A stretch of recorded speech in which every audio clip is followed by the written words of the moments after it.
ఈ పరాభవనామ సంవత్సరంలో వృశ్చిక రాశిలో జన్మించినటువంటి వారికి ఆదాయం 11, వ్యయం 5, రాజ్యపూజ్యం 2, అవమానము 6. ఇక గమనించుకున్నట్లయితే ప్రధానంగా పంచమ స్థానంలో శని సంచారం ఇది సాధారణమైనటువంటి మిశ్రమ ఫలితాలనే అనేటువంటిది ఇస్తారు. కాబట్టి ఈ సంబంధించినటువంటి శని యొక్క ప్రభావం వల్ల మిశ్రమ ఫలితాలు అనేటువంటివి ఈ సంవత్సరం అంతా ఉంటాయి. శని సాధారణంగా యోగిస్తాడు. ఇక ప్రధానంగా చూసుకున్నట్లయితే డిసెంబర్ 5వ తారీఖు వరకు అర్ధాష్టమ రాహు యొక్క ప్రభావము ఈ యొక్క వృశ్చిక రాశిలో జన్మించినటువంటి వారికి, దీంతో పాటుగా అష్టమ స్థానంలో గురు యొక్క సంచార ప్రభావం, వెరసి శని కూడాను సాధారణంగా యోగిస్తున్నటువంటి ఈ కారణము, కేతువు కూడాను తీసుకున్నటువంటి నిర్ణయాలలో అనిశ్చితిని కలగచేస్తుండడము. కాబట్టి ప్రధానంగా మేజర్గా ఈ సంబంధించినటువంటి మే 31వ తారీఖు వరకు గురువు కూడా వీటికి తోడై ఉన్నటువంటి కారణం చేత సాధారణంగా వృశ్చిక రాశిలో జన్మించినటువంటి వారికి కాస్త ఒడిదుడుకులు ఇబ్బందులు అనేటువంటివి ఉంటాయి. ప్రతి పనులలో ఆటంకాలు అనేటువంటివి మే 31వ తారీఖు వరకు చాలా డ్రాస్టిక్గా నెగిటివ్ చేంజెస్ అనేటువంటివి చూసే అవకాశం ఉంటుంది. కానీ ఎప్పుడు ఒకే రకంగా ఉంటుందానంటే దీని తదనంతరం మిగతా గ్రహాల యొక్క అనుగ్రహం కూడా సంపూర్ణంగా ఉండడం వల్ల ఒక్క గురువు మాత్రమే మిమ్మల్ని రక్షిస్తాడు. గురువు అంటేనే దైవము, అలాగే పెద్దలు. కాబట్టి ఈ వృశ్చిక రాశిలో జన్మించినటువంటి స్త్రీ పురుషులు ఈ సంవత్సరంలో మీరు ఆనందంగా జీవించాలి అనంటే మీ ఇష్టదైవానికి ఎల్లప్పుడూ దగ్గరగా ఉండే ప్రయత్నం చేయండి. ఇంకొకటి, పెద్దల ఆశీర్వచనం ఎల్లప్పుడూ తీసుకునే ప్రయత్నం, ప్రతి పనులలో తీసుకునే ప్రయత్నం చేయండి. ఇక ఈ విధంగా 2 పనులు కనుక చేసినట్లయితే ఈ గ్రహాల నుంచి వచ్చేటువంటి దుష్ప్రభావం చాలా తగ్గి చిన్న చిన్న సమస్యలతో మీరు బయటపడతారని చెప్పవచ్చు. ఇక అక్టోబర్ 31 నుంచి ఇక్కడ గమనించుకున్నట్లయితే జూన్ 1వ తారీఖు నుంచి అక్టోబర్ 30వ తారీఖు వరకు గురువు కర్కాటక రాశిలో నవమ స్థానంలో సంచారం చేస్తున్నటువంటి ఈ కారణం చేత అర్ధాష్టమ రాహు దోషమైనప్పటికీ కూడా, అలాగే శని ప్రభావం అయినప్పటికీ కూడా అన్ని విధాలుగా ఈ గురువు కంట్రోల్లోకి వెళ్ళిపోయి ఆనందకరమైనటువంటి జీవితాన్ని పొందుతారని చెప్పవచ్చు. ఇక ముఖ్యంగా విదేశీయానం, విదేశీ విద్యకు వెళ్ళాలనుకునేటువంటి వాళ్ళకి ఇది చాలా అద్భుతమైనటువంటి యోగకాలంగా చెప్పవచ్చు. కోరుకున్నటువంటి విద్యా సంస్థల్లో మీకు ప్రవేశం జరిగేటువంటి అవకాశము గోచరమవుతుంది. ఇక అక్టోబర్ 31 నుంచి వచ్చే సంవత్సరం జనవరి 24వ తారీఖు వరకు సింహరాశిలో గురు సంచార ప్రభావము, ఈ కారణం చేత అర్ధాష్టమ రాహువు అలాగే గురువు కూడాను అనుకూలించకుండా ఉన్నటువంటి ఈ కారణం చేత ప్రధానంగా నష్టములు ఎలా ఉంటాయి, ప్రధానంగా గమనించుకున్నట్లయితే రాజ్యభ్రష్టత్వము అంటే చేస్తున్నటువంటి ఉద్యోగంలో కాస్త ఒడిదుడుకులు ఎదురై మళ్ళీ వేరే ఉద్యోగం ఎదుర్కోవాల్సినటువంటి పరిస్థితి. ఎప్పుడు అక్టోబర్ 31 నుంచి జనవరి 24 మధ్యకాలంలో, లేదా వ్యాపారంలో అనుకున్నంత లాభసాటిగా రాకపోవడము, తద్వారా కొత్త ప్రాజెక్టులు పెట్టినటువంటివి మళ్ళీ కాస్త ఆ సంబంధించినటువంటి ఇష్యూస్తో ఇబ్బందులు పడుతూ ఉండడం, ఇలా అనేక విధాలుగా ఈ సింహం స్థానంలో గురు సంచార ప్రభావం జరుగుతున్నటువంటి వృశ్చిక రాశి వారికి కలగబోతాయి. ఇక మళ్ళీ జనవరి 24 నుంచి వచ్చే సంవత్సరం ఉగాది వరకు మళ్ళీ కర్కాటక రాశిలో ప్రవేశం చేస్తున్నటువంటి ఈ కారణం చేత ప్రధానంగా ఈ సంబంధించినటువంటి ఇబ్బందుల నుంచి బయటపడడానికి మళ్ళీ మార్గం సుగమం. అంటే ఎక్కడైనప్పటికీ కూడాను మీ యొక్క జీవితంలో ఈ వృశ్చిక రాశిలో జన్మించినటువంటి వారికి గురువే ప్రధానంగా యోగకరుడవుతున్నాడు. మిగతా పాపగ్రహాల యొక్క ప్రభావం అధికంగా ఉన్నటువంటి ఈ కారణం చేత ఎంతవరకు యోగిస్తాడండి గురువు? ఒక్క గురువు మాత్రమే ఎంతవరకు పట్టుకొని పైకి రాగలుగుతాడు. అందుకనే సాధారణంగా మీకు యోగించే గ్రహము గురువుతో పాటుగా మీరు నిత్యం కొలిచే ఇష్టదైవాన్ని మీరు ఎప్పుడు కూడాను దగ్గరగా ఉన్నట్లయితే ఆ దైవ అనుగ్రహం కూడా మీ మీద ప్రసరించి మీకు అనుకున్నటువంటి విజయాలు మీరు పొందగలుగుతారు. ఇక డిసెంబర్ 5 తర్వాత రాహువు తృతీయ స్థానంలో సంచారం చేస్తుండడం, కేతువు నవమ స్థానంలో సంచారం చేస్తుండడం, ఇది ఒక విధంగా కలిసి వచ్చేటువంటి సమయం చెప్పవచ్చు. అనగా అప్పటి వరకు పడినటువంటి కష్టాల నుంచి కాస్త వెసులుబాటు అనేటువంటిది జరిగి తీరుతుంది.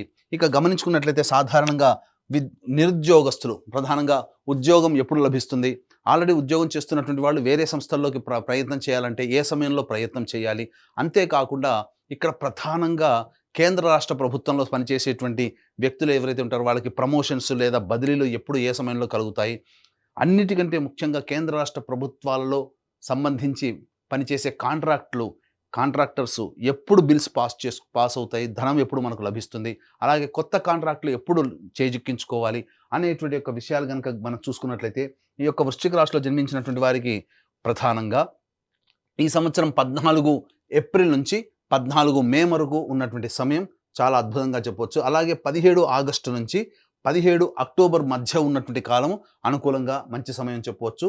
మరియు వచ్చే సంవత్సరం 14 జనవరి నుంచి 12 ఫిబ్రవరి వరకు ఉన్నటువంటి కాలము మంచి సమయం. ఈ సమయంలోనే నిరుద్యోగస్తులు ఉద్యోగము, వేరే ఉద్యోగాలలో వేరే సంస్థల్లో ప్రయత్నం చేసుకోవడం, కాంట్రాక్టర్స్కి బిల్స్ పాస్ అవ్వడం, కొత్త కాంట్రాక్ట్స్, అలాగే కోరుకున్న చోట బదిలీలు అనేటువంటివి జరుగుతాయి. ఈ యొక్క సంబంధించినటువంటి వృశ్చిక రాశిలో జన్మించినటువంటి కేంద్ర రాష్ట్ర ప్రభుత్వ ఉద్యోగులకి సంబంధించి బదిలీల విషయంలో కాస్త తర్జన భర్జన జరగడం, ఎక్కువగా శ్రమ కోరిస్తే తప్ప, మీ పలుకుబడిని ఉపయోగించుకుంటేనే తప్ప మీరు కోరుకున్న చోటికి బదిలీలు రాలేకపోతారు. అలాగే ప్రమోషన్స్ కోసం ఎదురు చూసేటువంటి వాళ్ళకి కొంతమందికి నిరాశాభంగం అనేటువంటిది నిరాశానికి కలుగుతుంది. కాబట్టి జాగ్రత్తగా దైవానుగ్రహాన్ని పొందే ప్రయత్నం చేస్తేనే మీరు అనుకున్న విధంగా మీరు జీవించగలుగుతారని చెప్పవచ్చు. అయితే ఈ వృశ్చిక రాశి వారికి చాలా నెలలు అనగా ఉన్నటువంటి సమయంలో 5 నెలలు అనుకూలం, 7 నెలలు అనుకూలంగా లేని కారణం చేత ప్రధానంగా సంబంధించినటువంటి దోష నివారణ అనేటువంటిది మీరు ఖచ్చితంగా దైవ అనుగ్రహం కోసం పాటుపడాలి. ఈ వృశ్చిక రాశి వారితో పాటుగా 12 రాశిలో జన్మించినటువంటి వారికి మంచి ఎక్కువ జరగాలి, చెడు తక్కువ జరగాలి అనేటువంటి ఒక సదుద్దేశంతో మన పీఠమాధ్వర్యంలో ఏప్రిల్ 1వ తారీఖు రోజున చైత్ర పౌర్ణమి సందర్భంగా సాయంకాలం 6 గంటలకి అనగా హస్త నక్షత్రం ఉన్నటువంటి అతి శీఘ్ర ఫలితాన్ని ఇచ్చే హస్త నక్షత్రం ఉన్నటువంటి రోజున సంబంధించి సర్వదోష నివారణ పూజలు హోమాలలో భాగంగా నవగ్రహాల యొక్క అనుగ్రహం కోసం నవగ్రహ పాశుపత హోమము, అలాగే ఆరోగ్యం కోసం మృత్యుంజయ హోమము, అలాగే సకల కార్యసిద్ధికి శత్రుజయానికి సర్వకార్య సిద్ధికి సుదర్శన హోమము, రుద్రహోమంతో పాటుగా విద్య ఉద్యోగ ప్రాప్తి, దాంపత్య వివాహ ప్రాప్తి కోసమై లక్ష్మీ మూలమంత్ర సంపుటిత లక్ష్మీ సూక్త హోమాన్ని జరిపించి శక్తిపాతము చేసినటువంటి కరుంగలి మాల ఇవ్వడం జరుగుతుంది. అవకాశం ఉన్నటువంటి వాళ్ళు 1వ తారీఖు రోజున మధ్యాహ్నం 3 గంటల లోపల స్క్రీన్పై కనిపిస్తున్నటువంటి నెంబర్కి కాంటాక్ట్ చేసి మీ గోత్రనామాదులు నమోదు చేసుకోవచ్చు. ఇక గమనించుకున్నట్లయితే ఈ యొక్క వృశ్చిక రాశిలో జన్మించినటువంటి వారికి 2 ఏప్రిల్ నుంచి 10 మే వరకు ఉన్నటువంటి సమయం ప్రధానంగా గమనించుకుంటే ఆరోగ్యం పట్ల శ్రద్ధ వహించాల్సినటువంటిది, శస్త్రచికిత్సలు జరిగేటువంటి అవకాశం కూడా గోచరమవుతుంది. అలాగే ఎక్కువగా ధన నష్టం సూచిస్తుంది, సరిగ్గా నిద్ర పట్టలేని పరిస్థితి ఎదురవుతుంది, సంతానం కొరకై ఎక్కువగా ఆందోళన చెందాల్సినటువంటి పరిస్థితి. ఇక 11 మే నుంచి 19 జూన్ మధ్య ఉన్నటువంటి కాలం అన్ని విధాలుగా అనుకూలంగా ఉండేటువంటి సమయముగా చెప్పబడుతుంది. ఏ పని చేసినా కూడా ఆ పనులలో విజయమే మీ సొంతం అవుతుంది. కాకపోతే గురువు అనుగ్రహం లేకపోవడం, కాబట్టి పెద్దల సలహాలు సూచనలతో కనుక ఉన్నట్లయితే ఈ యొక్క 11 మే నుంచి 19 జూన్ మధ్య ఉన్నటువంటి కాలం సంపూర్ణంగా విజయంగా ఉంటుందని చెప్పవచ్చు. 20 జూన్ నుంచి 1 ఆగస్టు మధ్య ఉన్నటువంటి కాలం చేస్తున్నటువంటి వృత్తి ఉద్యోగ వ్యాపారాల్లో కాస్త ఒడిదుడుకులు ఇబ్బందులు అనేటువంటి ఎదురవ్వడము, అలాగే ధనము నష్టమవడం, మీ యొక్క వాక్కు వలనే ఎక్కువగా సమస్యలు కొని తెచ్చుకోవడము, జీవిత భాగస్వామి వ్యాపార భాగస్వామి మధ్య విభేదాలు ఏర్పడడం జరుగుతుంది. ఇక 1 ఆగస్టు నుంచి 17 సెప్టెంబర్ మధ్య ఉన్నటువంటి కాలం ఏదైతే ఉంటుందో ముఖ్యంగా జ్వరపీడితులు అయ్యేటువంటి అవకాశం గోచరమవుతుంది. ధనం నష్టం ఎక్కువగా ఉంటుంది. తెలిసిన వారు సోదరుల వలన ఎక్కువగా నష్టము, వాళ్ళని నమ్మి మోసపోవడం అనేటువంటిది జరుగుతుంది. ఇక 18 సెప్టెంబర్ నుంచి 11 నవంబర్ మధ్య ఉన్నటువంటి కాలం ఏదైతే ఉంటుందో అనవసరమైనటువంటి ప్రయాణాలు చేయాల్సినటువంటి పరిస్థితి రావడం, అలాగే ఇతరులని గుడ్డిగా నమ్మడము, తద్వారా వాళ్ళకి రుణాలు చేయడం అనేటువంటిది జరుగుతుంది. గృహంలో మనశ్శాంతిని కోల్పోతారు. వాహనం నడిపేటప్పుడు జాగ్రత్తలు పాటించాలి. తల్లిగారి ఆరోగ్యం పట్ల శ్రద్ధ వహించాలి.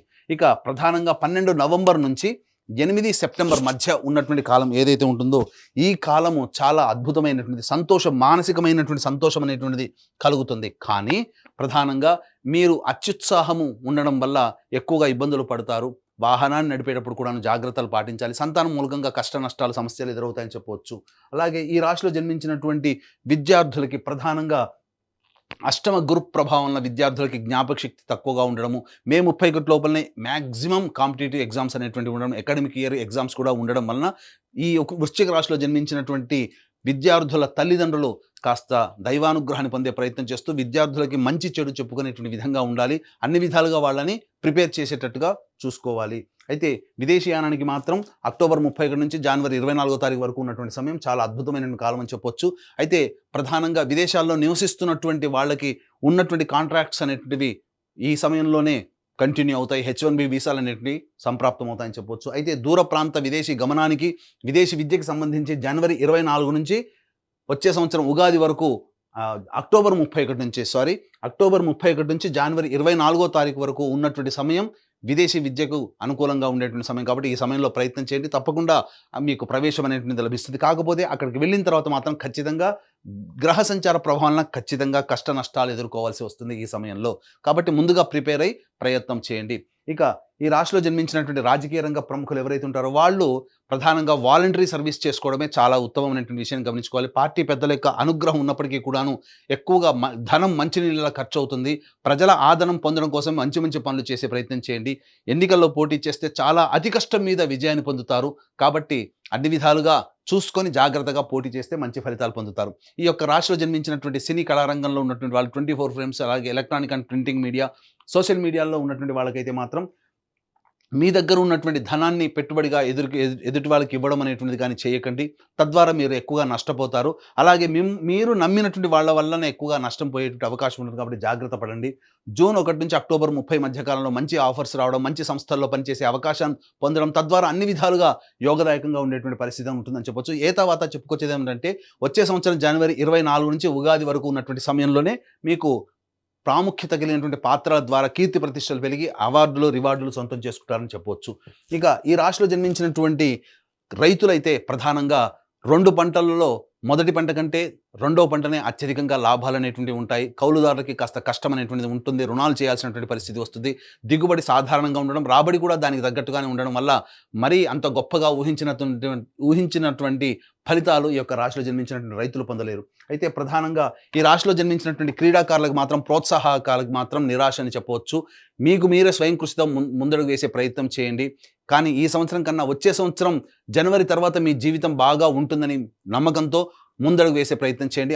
ఆ వచ్చే సంవత్సరం జనవరి తర్వాతనే మీ జీవితంలో మంచి జరిగే అవకాశం ఉంటుంది. ఇక మరీ ముఖ్యంగా గమనించుకున్నట్లయితే ఈ రాశిలో జన్మించినటువంటి వాళ్ళకి నూతన గృహం అనేటువంటిది జూన్ 1వ తారీఖు నుంచి అక్టోబర్ 30వ తారీఖు మధ్యకాలంలో నూతన గృహ ప్రాప్తి అనేటువంటిది గోచరమవుతుంది. ఇక ప్రధానంగా ఈ రాశిలో జన్మించినటువంటి స్త్రీ పురుషులకి బాగా ప్రయత్నం చేస్తే తప్ప వివాహ సంబంధాలు కుదరవు. అలాగే సత్సంతాన ప్రాప్తి కూడాను సూచన చేస్తుంది. కాబట్టి మంచి సంతానం అనేటువంటిది ప్రధానంగా చూసుకున్నట్లయితే జూన్ 1 నుంచి అక్టోబర్ 30వ తారీఖు వరకు సంతాన ప్రాప్తి అనేటువంటిది గోచరమవుతుంది. ఇక తర్వాత ఈ సంబంధించినటువంటి వృశ్చిక రాశిలో జన్మించినటువంటి వారికి ఈ సంవత్సరం సాధారణమైనటువంటి ఫలితాలే ఎక్కువగా గోచరమవుతున్నాయి. మరీ ముఖ్యంగా ఈ రాశిలో జన్మించినటువంటి స్త్రీలకి కనుక గమనించుకున్నట్లయితే గతంలో కంటే కూడా గౌరవ మర్యాదలు తక్కువగా ఉండడము, కుటుంబ సభ్యులు మీ యొక్క అభివృద్ధిని చూసి ఓర్వలేకపోవడమో, లేకపోతే మిమ్మల్ని కించపరిచే విధంగా ఉండడము అనేటువంటిది ఏదైనా కానీ తక్కువ చేసి చూడడం అనేటువంటిది మీకు మనశ్శాంతిని లేకుండా చేస్తుంది. విలువైనటువంటి ఆభరణాలు అలాగే గృహోపకరణాలు చోరీకి గురయ్యేటువంటి అవకాశాలు కూడా గోచరమవుతున్నాయి. కాబట్టి జాగ్రత్తలు పాటించండి. అలాగే ఎవరికి కూడాను నమ్మి డబ్బులు అప్పుగా ఇవ్వడం అనేటువంటిది చేయకండి. నమ్మి లేదా దయతో, జాలితో గనుక సహాయం చేస్తే ఆ సహాయం చేసిన వ్యక్తులే మళ్ళీ మీకు ఇబ్బందికర పరిస్థితులు ఉంటాయి. అంతేకాకుండా మీరు చేసేటువంటి ప్రతి ప్రయాణంలో మీకు వెనకడునే ఉంటూ నటిస్తూ మిమ్మల్ని వెన్నుపోటు పొడిచే వ్యక్తులు ఎక్కువ ఉంటారు. కాబట్టి వాళ్ళ పట్ల ఒకంత జాగ్రత్తగా ఉండండి. ఏది ఏమైనప్పటికీ కూడాను దైవానుగ్రహం ఉంటే తప్ప ఈ వృశ్చిక రాశిలో జన్మించినటువంటి స్త్రీ పురుషులు ఎవరైనా కానీ ఆనందంగా ఉండలేరు. కాబట్టి ఈ యొక్క వృశ్చిక రాశిలో జన్మించినటువంటి వారు ప్రధానంగా మీ ఇంటికి సంబంధించి ఉత్తర దిశలో ఉన్నటువంటి శివాలయానికి చేరుకొని లేదా విష్ణు ఆలయానికి చేరుకొని అక్కడ 3 రోజుల పాటు అభిషేకము, అర్చన జరిపించుకున్నట్లయితే చాలా మటుకు ఆ దేవతానుగ్రహం వలన మీకున్నటువంటి సమస్యలన్నీ కూడా తొలగిపోతాయి. అంతేకాకుండా ఏప్రిల్ 1వ తారీఖు రోజున చైత్ర పౌర్ణమి సందర్భంగా మన పీఠమాధ్వర్యంలో జరిగే సర్వదోష నివారణ పూజలు, హోమాలలో గోత్రనామాలు నమోదు చేసుకుని కరుంగలి మాలని సొంతం చేసుకోవడం ద్వారా మీ భవిష్యత్ అంతా కూడా ఆశాజనకంగా ఉండడము, అలాగే ఈ యొక్క సర్వదోష నివారణ పూజల్లో భాగంగా మీకు ఆ నవగ్రహాల యొక్క అనుగ్రహం సంపూర్ణంగా కలిగి ఆనందకరమైన జీవితాన్ని పొందుతారని ఆకాంక్షిస్తూ సర్వం శ్రీ ఉమామహేశ్వర పరబ్రహ్మార్పణమస్తు.